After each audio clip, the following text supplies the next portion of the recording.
আছো? আশা করি খুব ভালো আছো। আর আমি ভীষণ ভালো আছি। নতুন একটি ব্লগ নিয়ে চলে এলাম তোমাদের কাছে। তো আজকে দেখো আমরা আবার যাচ্ছি। কাল সন্ধ্যেবেলা চলে এসেছিলাম, তো আজকে আছে পশরা। আর তো ইভার জন্য আমার মা মানসিক রেখেছিল, তো সেটা আজকে শোধ করবে। ওর ওজনে বাতাসা হরিলুট হবে। তো যাই হোক, তোমরা কিন্তু কন্টিনিউ দেখতে থাকো। আর আমরা এখন বেরোচ্ছি, যাব ওই বাড়ি। এই যে আমাদের ইভা একটা সুন্দর কিউট ড্রেস পরে নিয়েছে। ওকে একদম হালকা পাতলা কটনের ড্রেস পরিয়েছি। বোন রেডি, আমিও রেডি, মা ওখানে রেডি হচ্ছে। তো দেখো এখন রেডি হয়ে গেছি। আর আজকে ভীষণ গরম, তাই ভাবলাম একটু ছাপা শাড়ি পরে নিই, এই জন্য এই শাড়িটা পরে নিলাম। আর ইভা এখন ঘুরছে বাইরে, আমরা একটু করে বেরোবো। এই তো ইভা বাবার কোলে ঘুরছে। আমরা রেডি হয়ে গেছি। ইভা কোথায় যাব? তো আজকে ইভার স্পেশাল দিন, কারণ দেখতে পাবে কেন। ইভা দুষ্টুমি।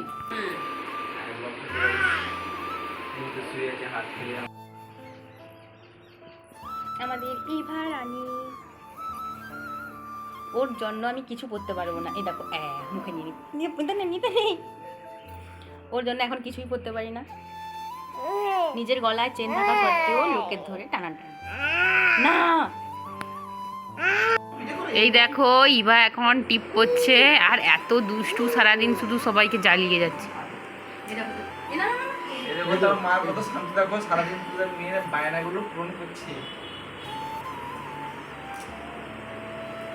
এই জন্য তাকে রেডি করে তখন রেডি হতে বলা হয়। এই জন্য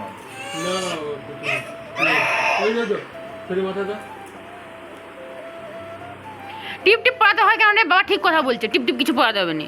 থাকু যে নজর দিবে এমনি দিবে, টিপ পড়া লিখে দিবে না নাকি? বাবা হচ্ছে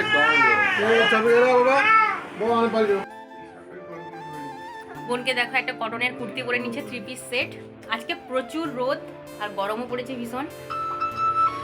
রেডি সবাই।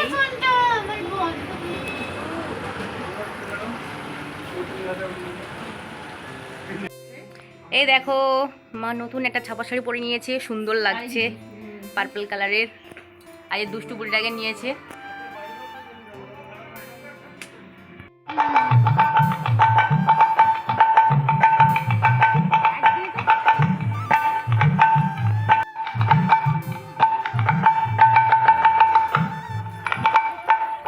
বেবি বেবি সাইকেল টাকা পাওয়া যাবে না।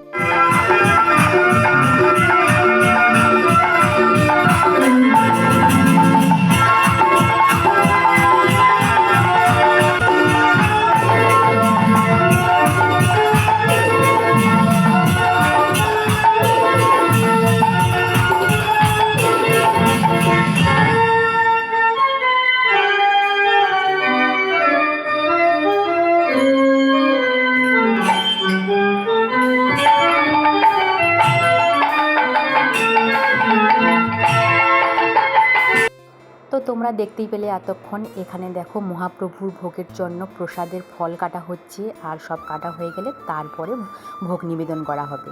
তারপরে এদিকে দেখো ওরা দুইজন খেতে বসেছে, সাথে কাকুও খেতে বসেছে। দই, চিড়ে, মুড়ি, মিষ্টি, কলা সব দিয়ে খেতে বসেছে। আর আমরা সকালবেলা ভাত করেছিল, তো ভাত খেয়ে নিয়েছি। আর এইদিকে এখন ইভা ঘুমোচ্ছে।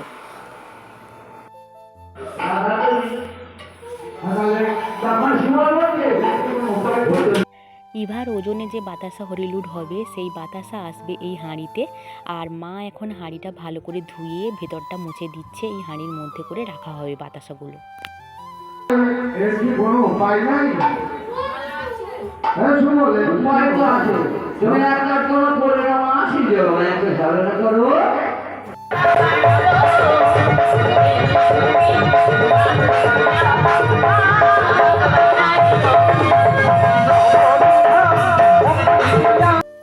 গৌরাঙ্গ মহাপ্রভুর কাছে মানসিক রেখেছে অনেকেই। এই দেখো বাতাসা নিয়ে এসেছে মানসিক শোধ করার জন্য। আর ওইদিকে তো প্রসারা শুরু হয়েই গেছে। আর আমাদের ইভা রানীর নাচ দেখো, তার দিদুনের সঙ্গে বসে বসে এখন নাচ করছে।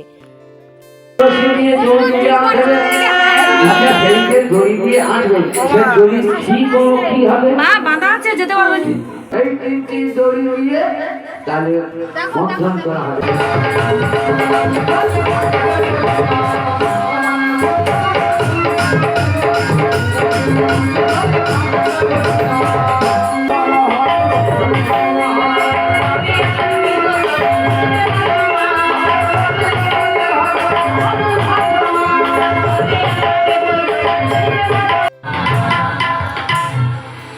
তাহলে চৈত ইভা পাল হলো আসো। আকাশ হলো কি নম্বরে প্রয়োজন মানে নম্বর তো হয়ে গেল পঞ্চবানে পঞ্চকাঠা নদী ওই গাইলু কি চাল ডাল আনতে আসে আয়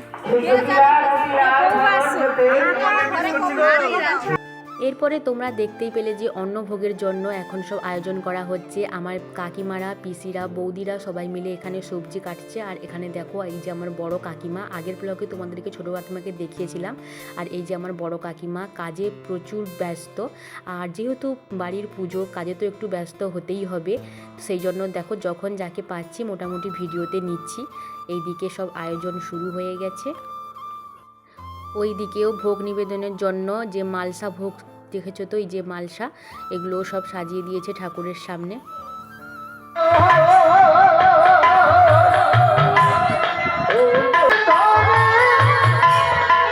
এই যে দেখো জামাইবাবু অনেক কাজে ব্যস্ত ছিল, তো সেই জন্য বললাম একটু এসো, ভিডিওই নেই তোমাকে। দিদি জামাইবাবু মানে আমার বড় পিসির মেয়ে আর জামাই, যে দিদি জামাইবাবু, ওদেরও মানসিক আছে। দিদির মানসিক রয়েছে, দিদির মেয়েরও মানসিক রয়েছে। আজকেই ওদের মানসিকও শোধ করা হবে।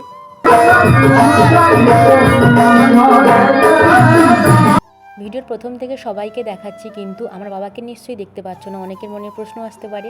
তো আমার বাবার স্কুল ছিল, আর স্কুলে এক্সাম ছিল, সেই জন্য বাবার আসতে একটু দেরি হয়েছে। আর এসেই দেখো সঙ্গে সঙ্গে ইভা তার দাদার কোলে চলে গেছে। দাদাকে পেলে মোটামুটি ব্যাস, এবার দাদার কোলেই সবসময়।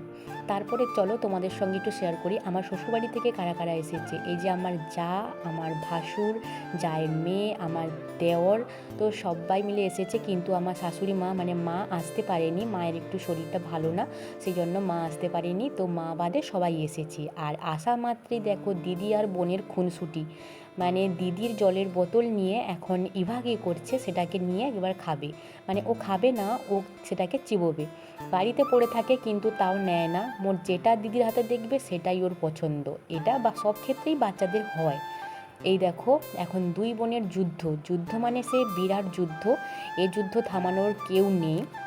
তো চলো দুজনের যুদ্ধটা একটু তোমরা দেখে নাও, জাস্ট দিদি বোন যখন একসঙ্গে থাকে কি হয়।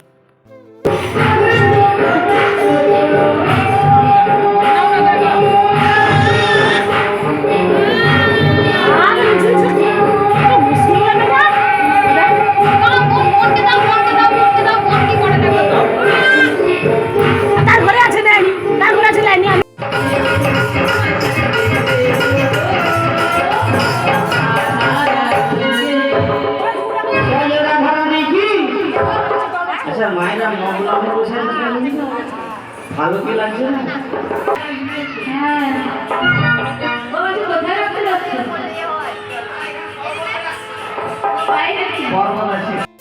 এখানে দেখো দিদির কোলে বসে আছে ঋষিকা। ঋষিকা মানে আমার জায়ের মেয়ে। আর আমার জায়ের মেয়েকে আমি ভালোবেসে পিহু বলে ডাকি। আর ওর ভালো নাম ঋষিকা, কখনো পিহু বলি কখনো ঋষিকা বলি। ওর আইসক্রিম খেতে ইচ্ছে করছিল, সেই জন্য আমার বড় কাকু ওকে আইসক্রিম কিনে দিয়েছে। আর ও এখন সেটা দিদির কোলে বসে খাচ্ছে। এইদিকে পসরা প্রায় শেষের দিকে। আর চলো তোমাদের সঙ্গে একটা জিনিস শেয়ার করি, পসরা দেখতে কার কার ভালো লাগে। আর আমাদের তো পসরা দেখতে ভীষণ ভালো লাগে। তো লাস্টে অবশ্যই তোমাদেরকে দেখাবো রাধাকৃষ্ণের সেই মিলন। তারপরে দেখো যেহেতু ওয়েদারটা ভীষণ খারাপ, আর এই জন্য তাড়াতাড়ি করে ঠাকুরের ভোগ নিবেদন হয়ে যাওয়ার পর সবাই মিলে একসঙ্গে খেতে বসে যাব। প্রথম পঙ্গতেই আমি, তারপরে দিদি, দাদা আর আমার দেওর সবাই মিলে একসঙ্গে খেয়ে নিয়েছিলাম, কারণ ওদেরকে বাড়ি ফিরে যেতে হবে, তো বেশিক্ষণ দেরি করবে না, সেই জন্য খাওয়া দাওয়া কমপ্লিট করে নিয়েছি। আর এদিকে দেখো রাধাকৃষ্ণের যে মিলন হয়ে গেল, আর সবাই এখন প্রণাম করছে।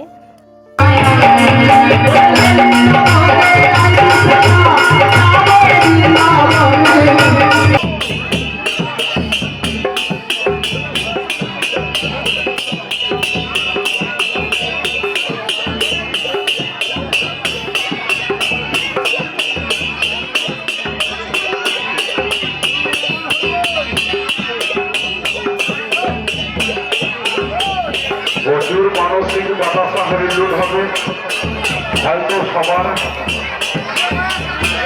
নাম বলা সম্ভব হবে না। অনেক অনেক মানসিক বাতাসা হরির লুট হবে মহাপ্রভুর চরণে। মহাপ্রভুর চরণে অনেক বাতাসা হরির লুট হবে।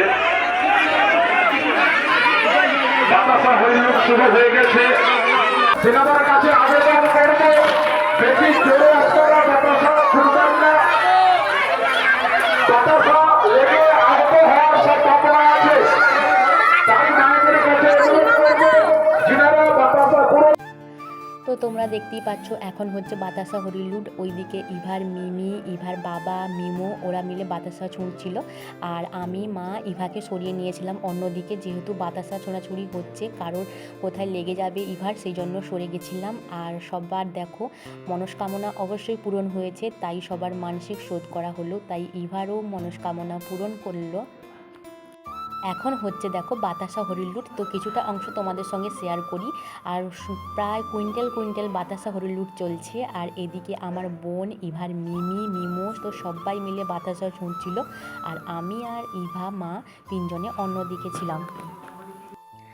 তো যাই হোক, এইভাবে সবাই মানসিক করো আর সবার মনস্কামনা পূরণ হোক। তাই ইভার দিদিনেরও মনস্কামনা পূরণ হয়েছে, সেই জন্য আজকে ইভার জন্য মানসিক শোধ করা হলো।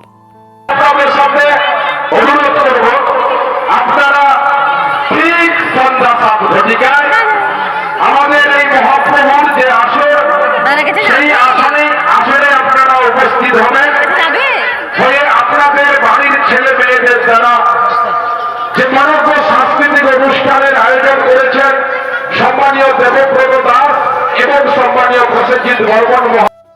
তো বাতাসা হরিলুট হয়ে যাওয়ার পর আমার বাবা অ্যানাউন্সমেন্ট করছে যে আজকে রয়েছে সাংস্কৃতিক অনুষ্ঠান। তো আমরা দেখতে পাবো কিনা জানি না, বাড়ি চলে যেতে হবে আমাদেরকে সন্ধে হওয়ার আগেই।